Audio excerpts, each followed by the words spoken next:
internal. 13, 12, 11, 10, 9, 8. Ignition sequence start. Engines on. 5, 4, 3.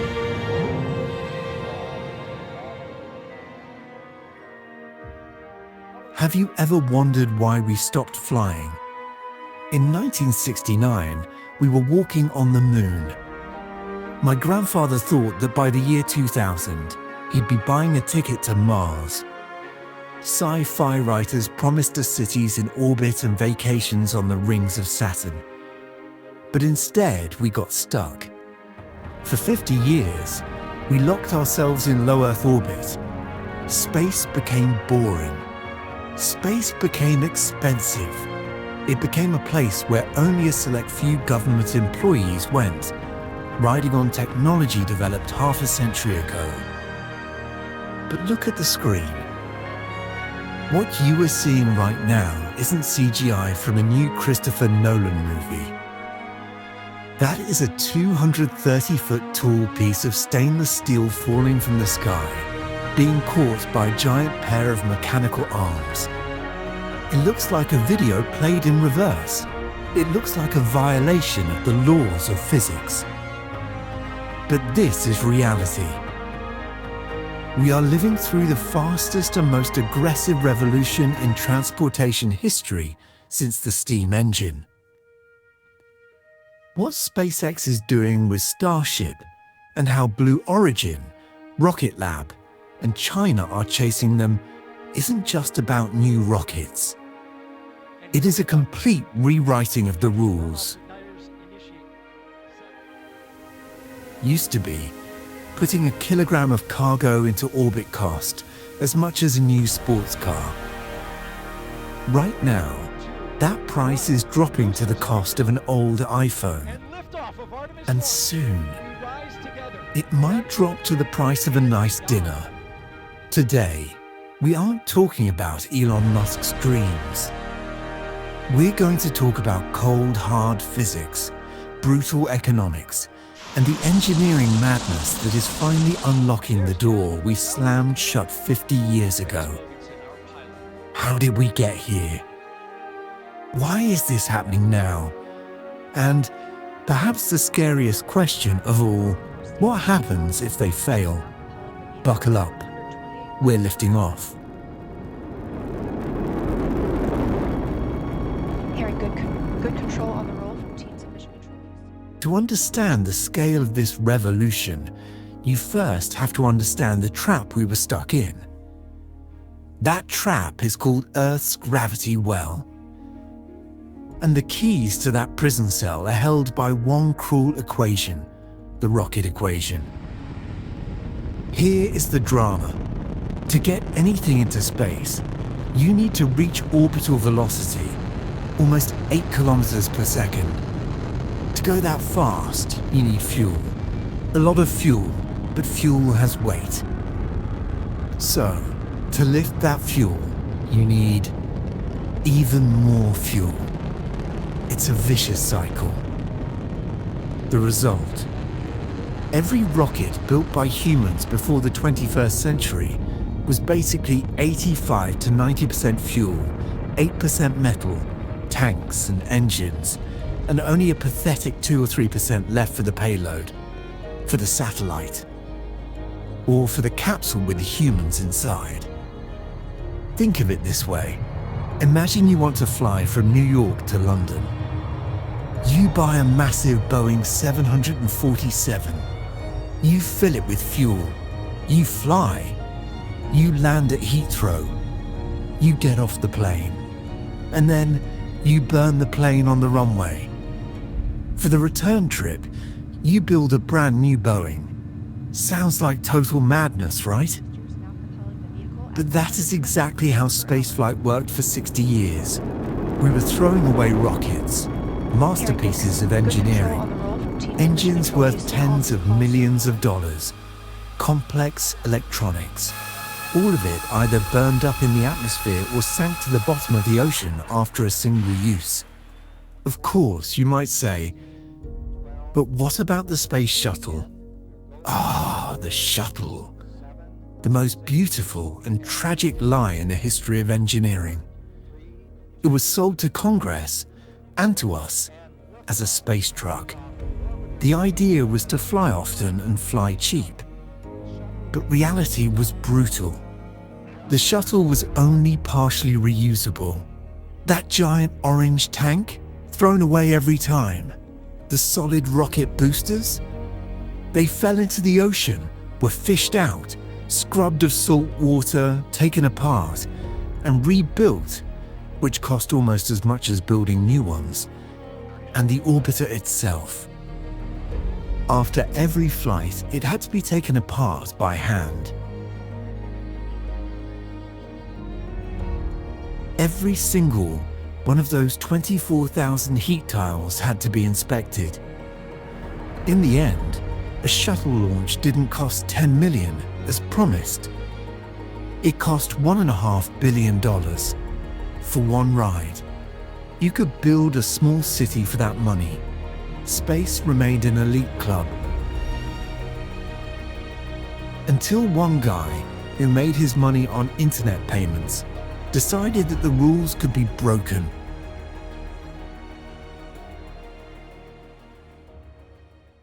Let's go back to the early 2000s. When Elon Musk went to Russian engineers to buy old ICBMs to send mice to Mars, they looked at him like he was an idiot. They turned him down. And thank God they did. Because that was the moment the idea was born. If I can't buy a rocket cheap, I have to learn how to build one myself. And I have to teach it how to come back. You have to understand how wild this idea was.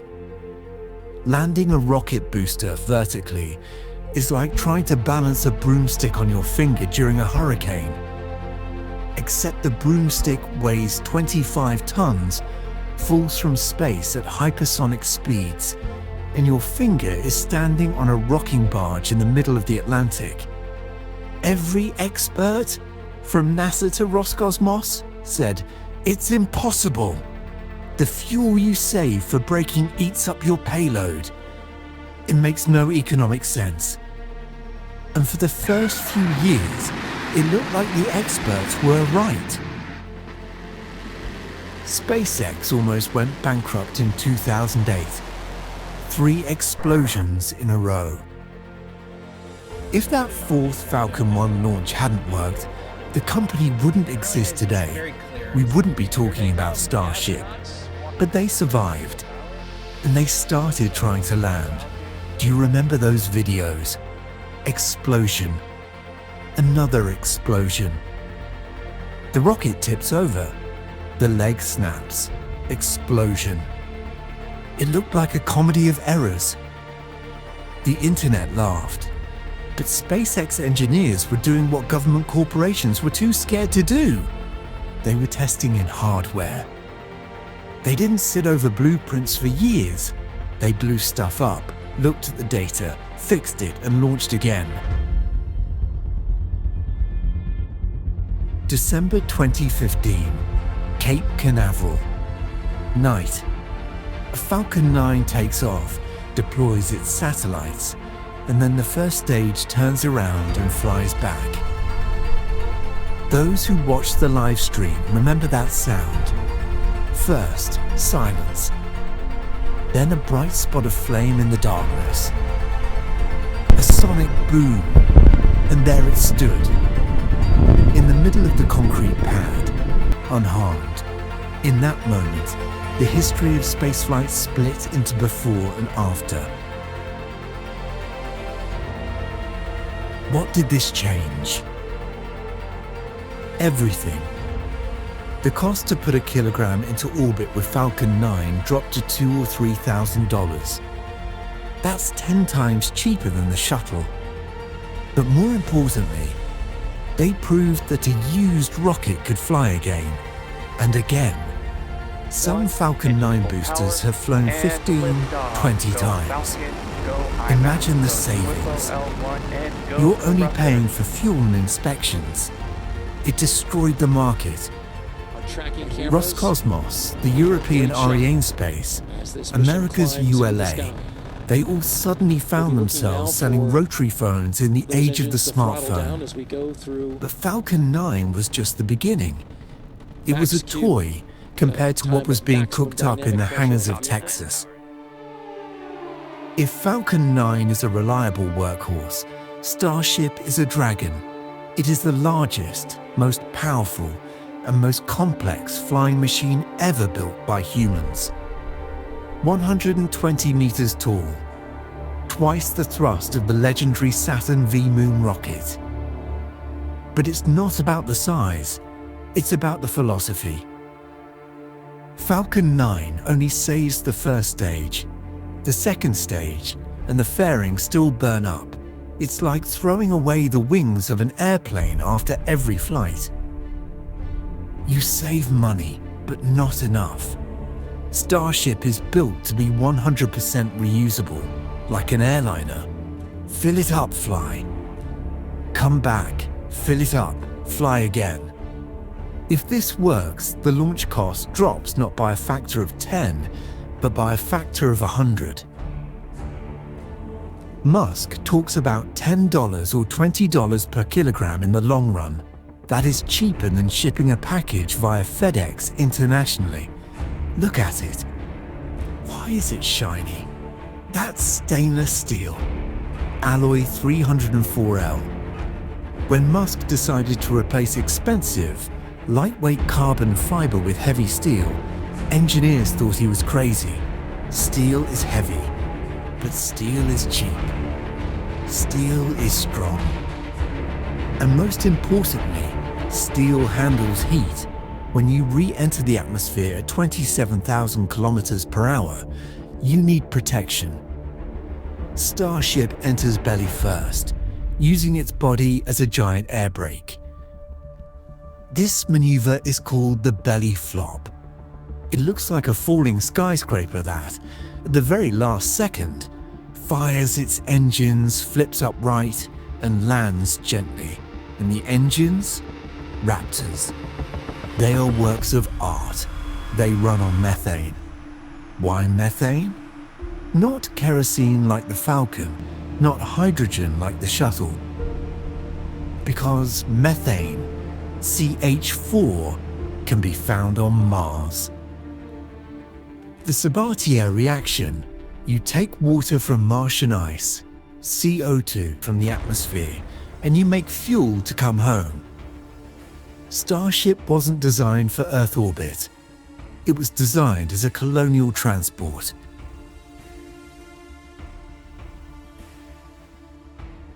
But SpaceX isn't alone. The success of Falcon 9 and the progress of Starship have woken the sleeping giants. Jeff Bezos and Blue Origin have been working in silence for years. Their New Glenn rocket, also huge, also reusable, also running on methane, should fly very soon. Peter Beck and Rocket Lab are building Neutron, a rocket that looks like a Matryoshka doll, designed specifically for deploying mega constellations. China has completely overhauled its space program.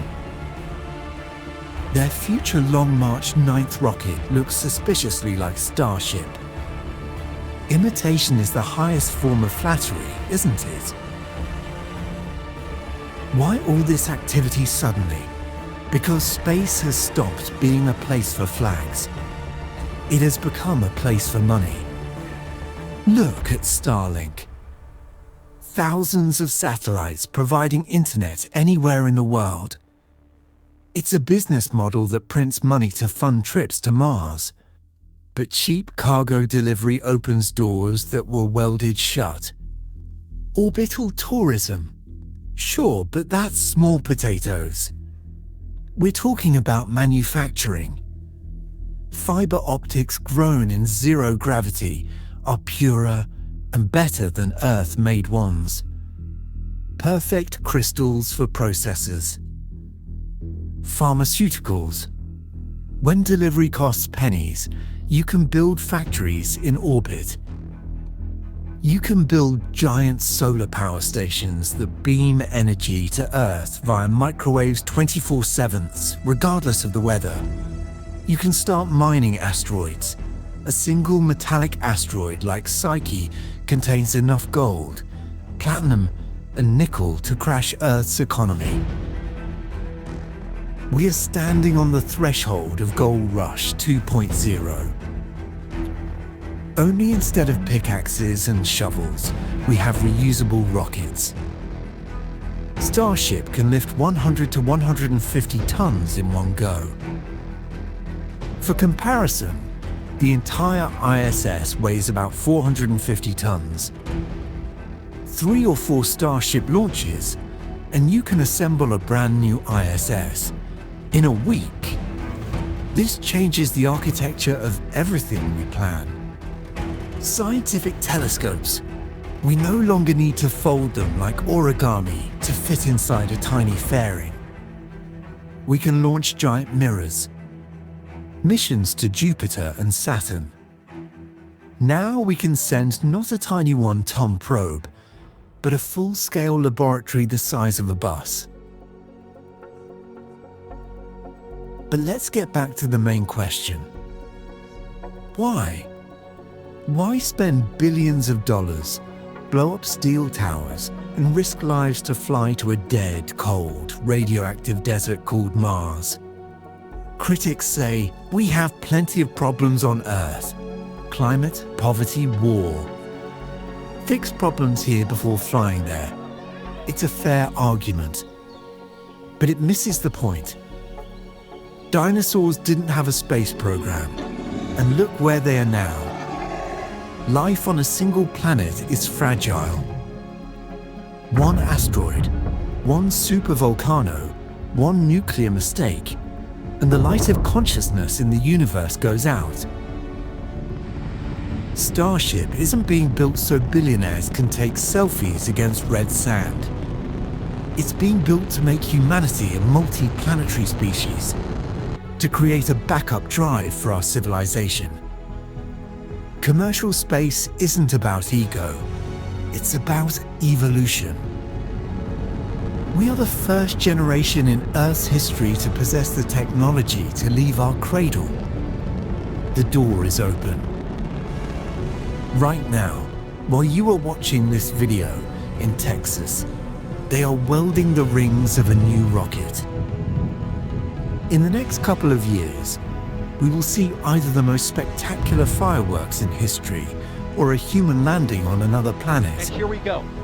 Either way, it won't be boring. 7, 6. Thanks for 5, watching. 4-stage engine start. Subscribe so you 3, don't miss the 2, moment we become 1. Martians. Boosters in ignition. See you out there. And liftoff of Artemis 1. We rise together, back to the moon and beyond.